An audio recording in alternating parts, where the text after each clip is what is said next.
Bismillahirrahmanirrahim. Saya ingin menjawab soal ujian tengah semester yang pertama. Sebutkan jalur atau kontak apa saja yang digunakan oleh para mubalik dalam menyebarkan agama Islam di Indonesia. Nah, kalau kita ngomongin penyebaran Islam di Indonesia, itu sebenarnya nggak terjadi secara instan ya, nggak secara langsung. Tapi penyebaran Islam itu menyebar lewat banyak jalur. Seperti yang pertama, contohnya ada perdagangan. Jadi para pedagang muslim dari tanah Arab, Gujarat sampai Persia datang ke Nusantara bukan cuma untuk membawa barang-barang dagangan kayak rempah-rempah dan lain-lain. Tapi juga para pedagang itu membawa banyak nilai-nilai ajaran Islam.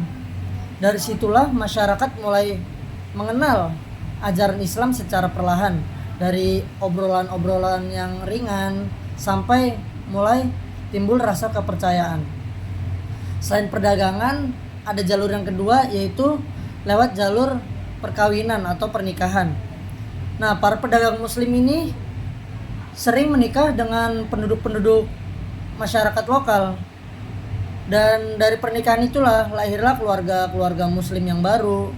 Nah, dari keluarga kecil itu Islam menyebar luas lagi, menyebar hingga berkembanglah peradaban Islam. Nah, jalur yang berikutnya, jalur yang ketiga, melalui jalur pendidikan. Nah, seperti yang kita tahu, ada pesantren ataupun majelis taklim yang jadi tempat anak-anak untuk belajar Al-Quran dan ilmu-ilmu agama yang lainnya. Nah, dari sinilah muncullah generasi yang terus melanjutkan untuk berdakwah. Nah, yang menarik, ada juga jalur melalui jalur kebudayaan. Misalkan contoh seperti Sunan Kalijaga yang menggunakan media seperti wewayangan, gamelan, dan tembang Jawa untuk berdakwah menyebar Islam.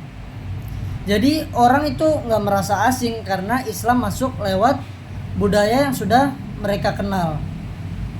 Dan yang terakhir itu melalui jalur politik. Begitu semisal ada seorang raja maupun bangsawan yang mau masuk Islam, rakyat biasanya akan ikut karena di masa kepemimpinan itu masyarakat akan sangat menghormati para pemimpinnya. Jadi masyarakat akan mengikuti seorang pemimpinnya untuk memeluk ajaran Islam. Jadi bisa dibilang agama Islam itu menyebar lewat banyak pintu gitu. Nggak cuma lewat satu pintu, bisa lewat jalur ekonomi, sosial, budaya, politik. Nah, semua itu dilakukan dengan cara yang damai, nggak ada cara paksaan. Itu mungkin jawaban saya untuk menjawab pertanyaan nomor 1, dan saya ingin menjawab pertanyaan nomor 2. Mengapa agama Islam mudah diterima oleh banyak masyarakat di Indonesia? Nah, kenapa ya Islam itu bisa mudah banget diterima oleh masyarakat lokal di Indonesia pada zaman dulu? Kalau kita lihat ada beberapa faktor sih. Yang pertama, itu cara masuk Islam itu dengan cara yang damai. Para mubalik dan para pedagang nggak datang itu nggak pakai kekerasan gitu, tapi lewat sikap yang santun, penuh akhlak dan telaten gitu untuk interaksi sama masyarakat. Jadi masyarakat itu merasa nyaman, nggak merasa terancam, malah masyarakat itu punya rasa simpati gitu terhadap pedagang-pedagang terdahulu yang menyebarkan Islam. Dan yang kedua, nah ajaran Islam itu simple, nggak ribet seperti agama-agama yang lain. Karena untuk masuk ke Islam itu cukup mengucapkan syahadat. Nah, seseorang itu sudah resmi menjadi Muslim. Ini tentu berbeda dengan keyakinan-keyakinan agama-agama yang lainnya. Contoh seperti agama Nasrani. Jika ingin menyempurnakan agamanya, dia itu harus dibaptis dan sebagainya lah. Nah, begitu juga dengan agama yang lain.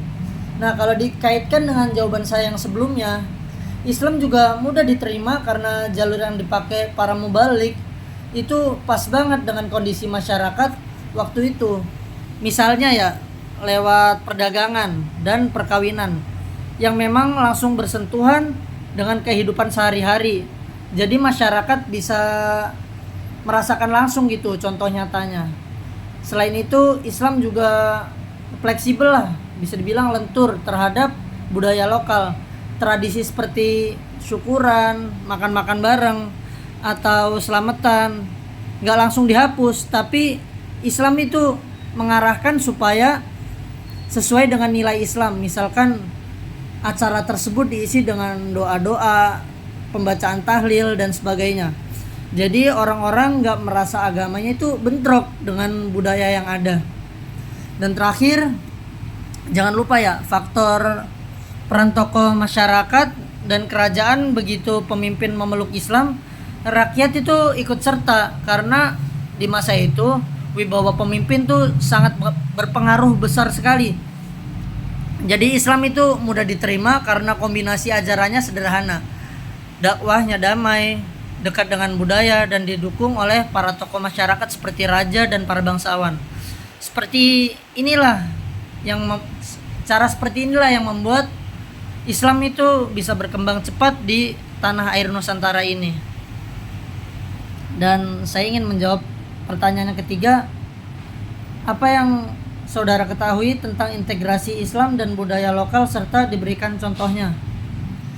Nah, kalau kita berbicara tentang integrasi ya dan budaya lokal, intinya adalah bagaimana Islam bisa hidup berdampingan dengan tradisi yang udah ada tanpa langsung berbentrokan.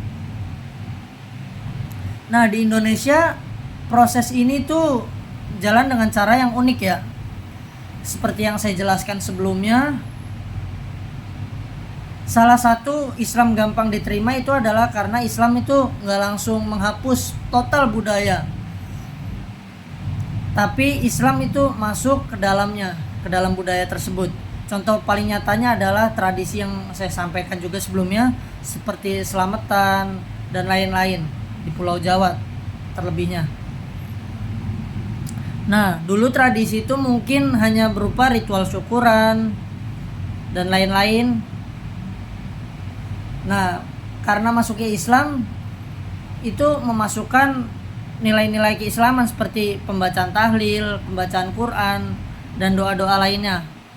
Jadi esensinya itu tetap sama, tapi sudah bernuansa Islami. Contoh lain ada di kesenian, seperti Sunan Kalijaga misalnya.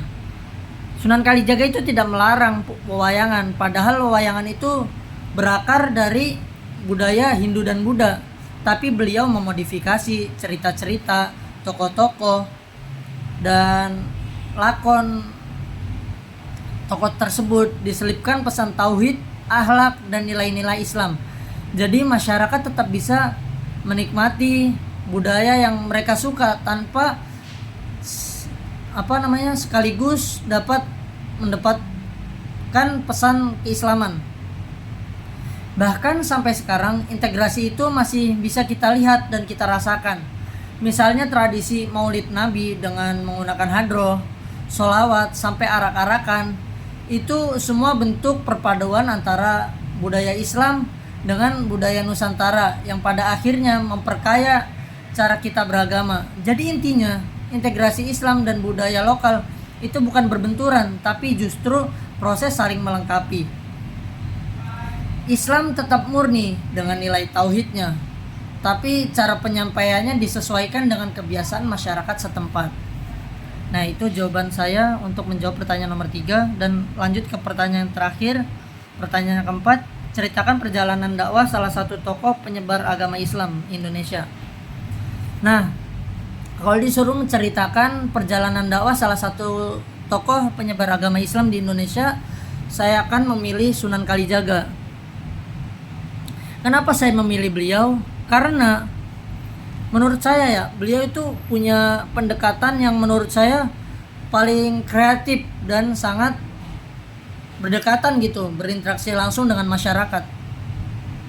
Nah, Sunan Kalijaga itu nggak pakai metode yang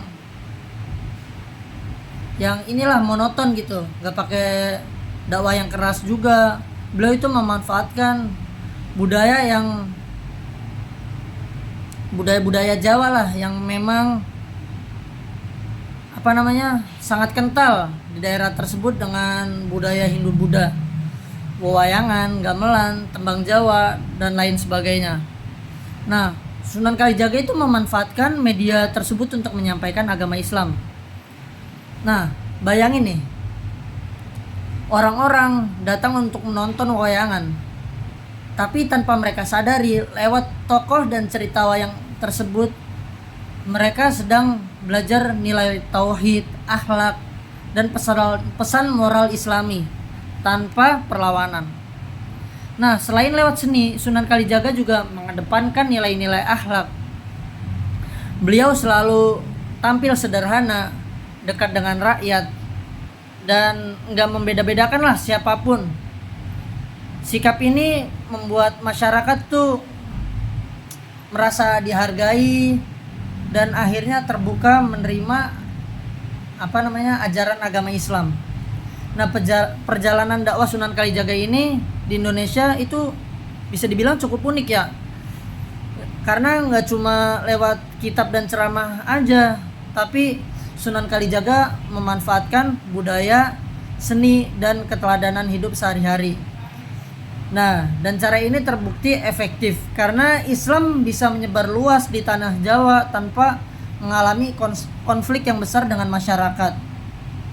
Nah, mungkin cukup sekian jawaban saya untuk menjawab pertanyaan dari ujian tengah semester dari mata kuliah Sejarah Pendidikan Islam. Mungkin saya akhiri. Wassalamualaikum warahmatullahi wabarakatuh.